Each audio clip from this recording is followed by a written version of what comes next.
Video ini dibuat sebagai pengganti UAS pada mata kuliah Etika Bisnis Islam dengan dosen pemandu Bapak Dr. Muhammad Fahri Amir, LC.ME. Semoga video ini dapat memenuhi kriteria tugas yang diberikan.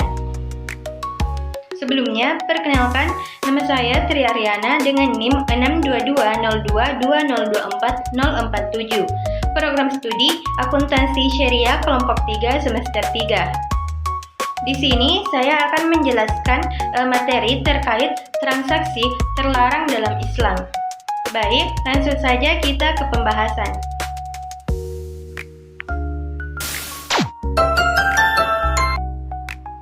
Di dalam Islam, transaksi dibagi menjadi dua, yaitu transaksi yang dilarang dan transaksi yang diperbolehkan. Dalam sistem ekonomi Islam, kegiatan transaksi tidak hanya dilihat dari segi keuntungan, tetapi juga sejauh mana transaksi tersebut mematuhi prinsip-prinsip syariah. Islam menekankan bahwa setiap bentuk muamalah harus dilandasi oleh nilai kejujuran, keadilan, dan keterbukaan. Segala bentuk transaksi yang mengandung unsur ketidakpastian, eksploitasi, dan ketimpangan dilarang keras karena berpotensi menimbulkan kerugian serta merusak tatanan sosial. Adapun jenis-jenis transaksi yang dilarang dalam Islam, yang pertama yaitu riba atau tambahan.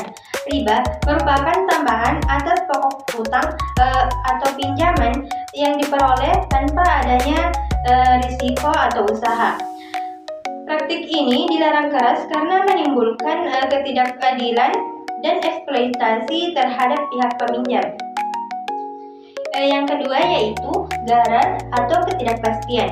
Gharar berarti ketidakjelasan terhadap objek, harga, waktu serah, atau kondisi akad yang dapat menimbulkan kerugian bagi salah satu pihak. Misalnya, jual beli ikan yang masih di laut atau barang yang belum dimiliki oleh penjual. Yang ketiga yaitu maishir atau spekulasi, di mana segala bentuk transaksi yang mengandung unsur taruhan, perjudian, atau spekulasi berlebihan termasuk dalam kategori maishir. Contohnya adalah aktivitas yang hasilnya bergantung pada keberuntungan tanpa adanya nilai usaha atau produktivitas yang jelas.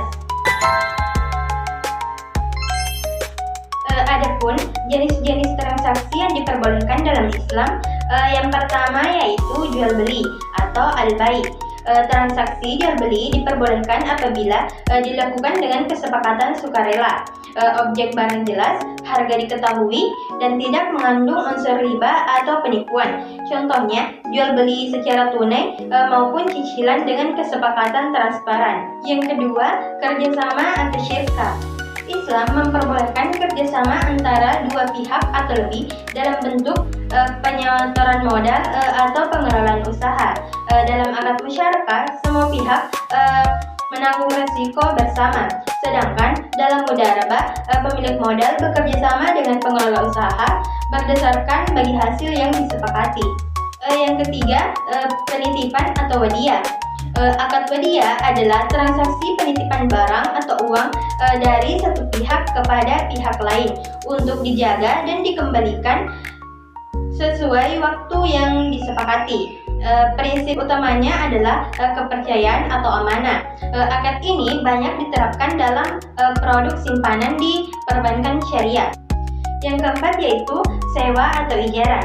Ijarah merupakan akad perpindahan manfaat suatu barang atau jasa dengan imbalan tertentu tanpa perpindahan kepemilikan. Transaksi ini diperbolehkan karena memberikan manfaat ekonomi dengan kejelasan waktu, harga, dan objek yang disewa. Dan yang kelima yaitu pembiayaan. Pembiayaan dalam Islam dilakukan dengan mekanisme jual beli yang sah, bukan pinjaman berbunga. Misalnya, murabahah yaitu jual beli dengan margin keuntungan. Salam yaitu pembelian dengan pembayaran di muka. Dan istisna yaitu pembiayaan proyek atau pesanan produksi. Semua bentuk ini sah selama disertai transparansi dan tanpa unsur riba.